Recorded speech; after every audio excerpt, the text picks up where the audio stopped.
Joypurhat holding tax বৃদ্ধির প্রতিবাদে মানববন্ধন ও সমাবেশ। পুলক সরকার, জয়পুরহাট থেকে।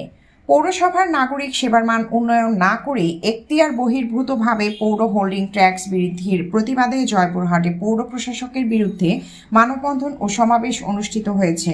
রবিবার 24 আগস্ট সকালে শহরের পাঁচুর মোড় 0 পয়েন্টে সচেতন নাগরিক সমাজ ও গ্রিন অ্যান্ড ক্লিন সংগঠনের ব্যানারে ঘণ্টাব্যাপী এ কর্মসূচির পালন করা হয়।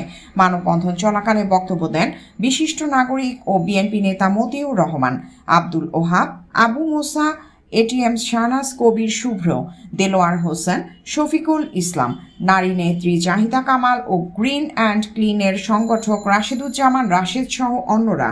মানববন্ধনে সাধারণ নাগরিকের পাশাপাশি বিভিন্ন রাজনৈতিক দলের নেতৃবৃন্দ অংশ নেয়।